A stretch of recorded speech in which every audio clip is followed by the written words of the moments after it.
Hello everyone and welcome to CPT Coding. My name is Jennifer LeMay and I'm excited to be your instructor through this journey.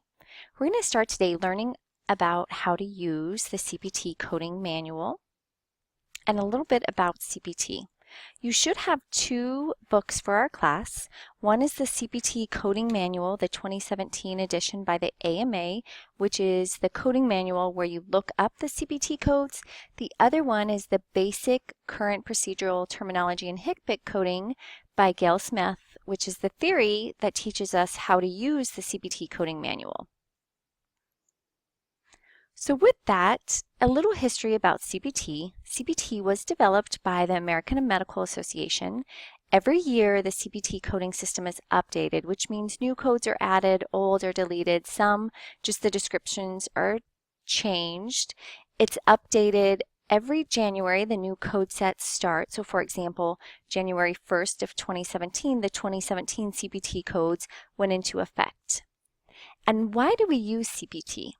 Well, we use CPT to translate physician terminology into a billable service so that a physician can get paid or reimbursed.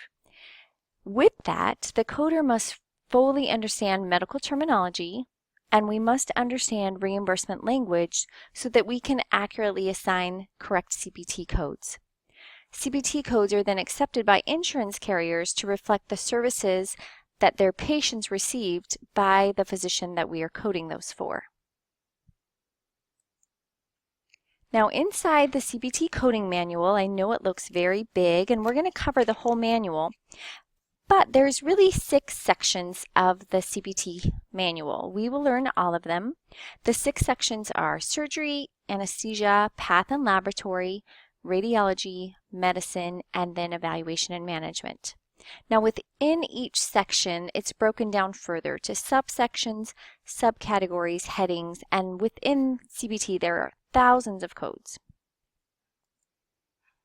One thing that's unique to CPT that I want to make you aware of is if you open the tabular section of your book, which is the middle section of the book, actually starting from the very beginning all the way to the end where the index starts. So the tabular section is where all the numbers are in the book. The tabular section is where we find the codes, and we also find guidelines that tell us what to do with the codes. At the bottom of the guidelines and the tabular section, you will find symbols. And I tried to put the symbols up here, but the circle with the bullseye in it means that the code includes conscious sedation. So that tells the coder they wouldn't code that separate. The circle with the line through it means it's modifier exempt, modifier 51 exempt, meaning you could not use modifier 51 at the same time you use that code. And so on and so forth. I won't go over all these, but I do want you to be aware that the modifiers are at the bottom of the tabular list, and it explains what they are. And our Basic Current Procedural Terminology and HCPC book also explains what they are. So our sections of CPT are broken down by code numbers. So for example, the Evaluation and Management section is the very first one in the book, and it is code numbers 99201 to 99499. Anesthesia is the next section in the book, and it's 00100 to 01999, and then there's qualifying circumstance codes, which are 99100 to 99140, and so on down through medicine. So one thing you'll notice with CPT is that all CPT codes have 5 numbers. That's one important thing because it sets apart CPT from HCPCs, which we discuss later in class, or ICD-10 diagnosis codes, which look different. So it's important to know by looking at a code what kind of code it is, since there's more than one coding system or classification system. So CPT always has 5 digits. So the subsections inside the CPT manual for each section are usually arranged by anatomical site, the procedure, the descriptors, any kind of condition subheading. They cover from head to toe and then trunk moving outward.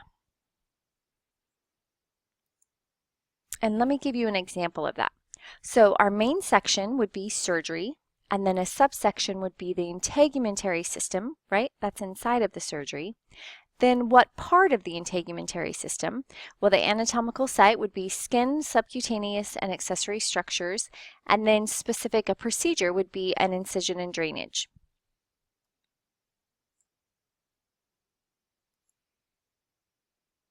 So another symbol that you see inside CPT is a semicolon, and this is important in helping us determine the correct code.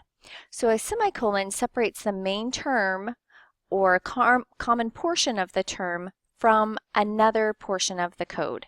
So if you want to open up your code manuals, hopefully you guys all have your code manuals, and flip to code 10080, and you'll notice that it says incision and drainage of pilonial cyst, and then there's the semicolon, simple, and right underneath it is 10081, and it's an indented code, which is complicated.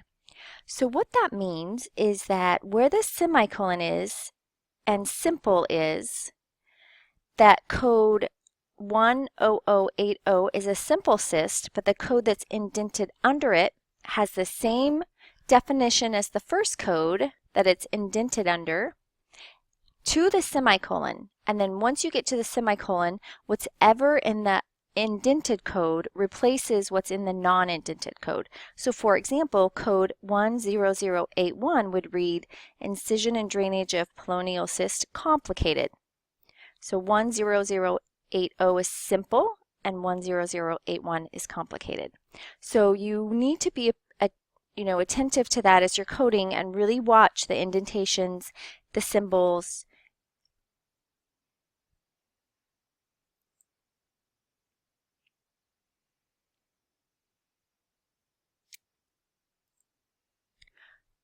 So within CPT, we also have coding guidelines. Every section has coding guidelines, and it's important for you to understand what these are.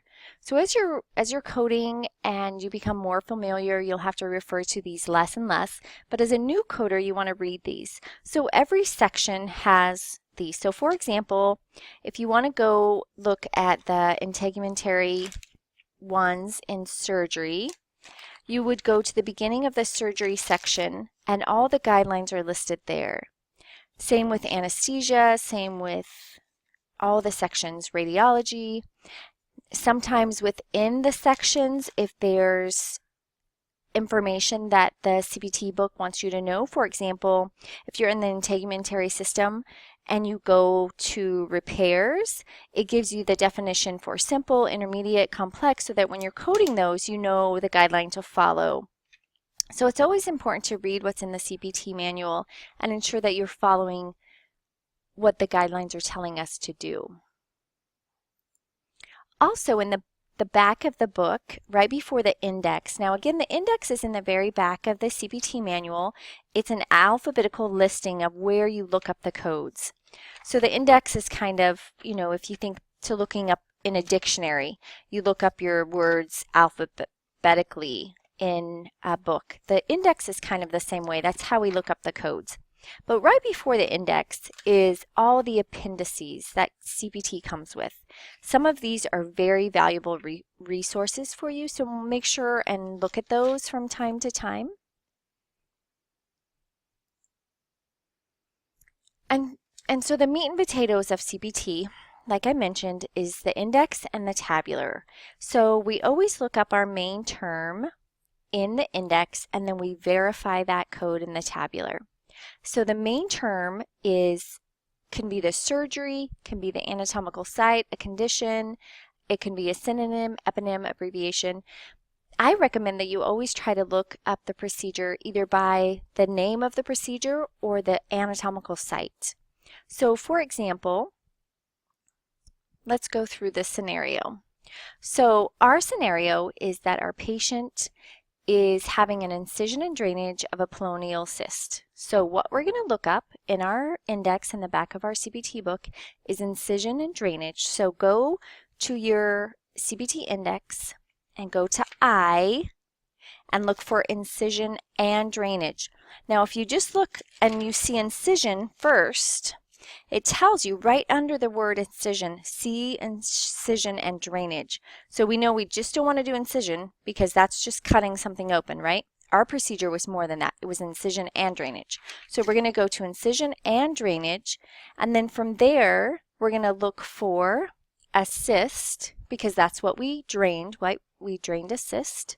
So then you go incision and drainage and then go to cyst, C for cyst, and under that you see skin, and then there's our pilonial, and it gives us code 10080 and a comma 10081.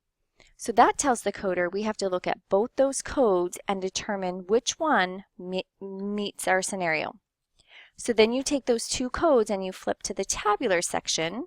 So again, the middle section of the book where all the code numbers are. We would flip to 10080 and 10081 until we find both those codes. We read both descriptions and assign the one that matches our scenario. Now sometimes in CPT you may be given one code to look at, sometimes you're given 10, and you have to look at every code description to see which one matches your scenario. So the basic steps for using your CPT coding manual are you first identify what to code, right, what your procedure is from your documentation. You look up that procedure in the index. You find the code range or the code. You look at the code descriptions for those codes in the tabular. Then you apply the one that matches your scenario. Voila, there you go. Well, I hope you guys found this first lecture helpful. I'm excited to get started in class with you, and welcome.